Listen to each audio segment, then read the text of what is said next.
in this section, I thought I'd share this particular collection of fun stories with you that made me laugh, made me smile, and I suppose we might put them under the, what shall we call them, attention seekers. I think that would be the best thing, including, of course, one that truly should know a lot better. Let me explain. How are you? Nice to see you. Thank you so much as ever for your time today. By the way, did you realise, now I don't know if you've ever heard of this show, it was massive over here in the United Kingdom because way back in the late 50s, Emergency Ward 10, yes, who remembers that? Ran for over a decade and made stars of so many people. It's funny, isn't it, when you think about it? All the big shows around the world that have got a medical theme that still run for a very long time. I'd love to know what was big in your area, in your country. You know, we had, as I say, so many over here. I remember one when I was at school, when you were taking time off school, called General Hospital, with a brilliant actress called Carmen Munro. I think that was her name, and she played one of the nurses, and just was very captivating, you know, and you think, oh, it seems quite nice to work in a hospital. Yes, strange, isn't it? Back to your stories of the day that made me smile. First up is this particular story, because as you know, the Sex and the City girls came back with another try, if you like, with Just Like That.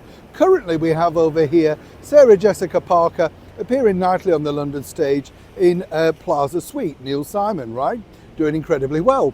Over in America, you've had wannabe mayor Cynthia Nixon trying to get some attention. Cynthia, you see, plays redhead Miranda in Just Like That and Sex and the City, but apparently decided to go on a hunger strike in support of the war conflict. Gaza, I think it was, I'm never quite sure which they're doing. Well, apparently she's going to go 5 days. She lasted 12 hours, and this is just celebrities all over. Oh, I can't, you know, I've got some problems, so no, I could only do 12 hours.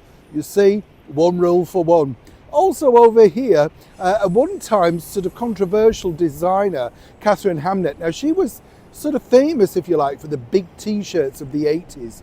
And really her big claim to fame was meeting Margaret Thatcher at 10 Downing Street, turning up looking like this. And, you know, she's always tried to grab headlines. Anyway, yesterday, apparently, she decided, because of the war and conflict between Sir Keir Starmer, the rest of the world, and the current British Prime Minister, Rishi Sunak, she was dumping her CBE in the bin. Filmed it, posted it online, big dramatic thing. She didn't want to be British, disgusted to be British, wore a T-shirt, all that sort of stuff. What the video doesn't show you is her retrieving it out of the bin 5 minutes later. Yeah, you know, oh, big dramas, do you see what I mean? And finally, over on the Today Show at NBC, at the Rockefeller Center in New York, a place I know incredibly well. Well, Kelly Rowland, ex of Destiny's Child, remember them? Yes. Well, she apparently refused to turn up on the show. I've interviewed Kelly a number of times, so I'm a bit shocked by this. Turn up on the show because apparently the dressing room and the catering wasn't adequate enough. Yeah. Now, when you think, it's just ridiculous, isn't it? When you think about it, these people, you'd have to, it would almost like lining them up from Crime Watch to work out exactly who they are. So I just thought I'd share that with you. Attention seekers looking for attention. Do you agree, or are their points valid? In fact, do you know who these people are? Who remembers Catherine Hamnett?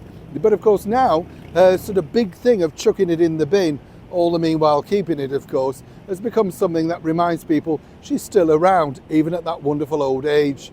Either way, I'd love to know what you think to these particular fun stories that made me smile. I hope they make you smile in the comments below. Neil Sean in the very heart of London.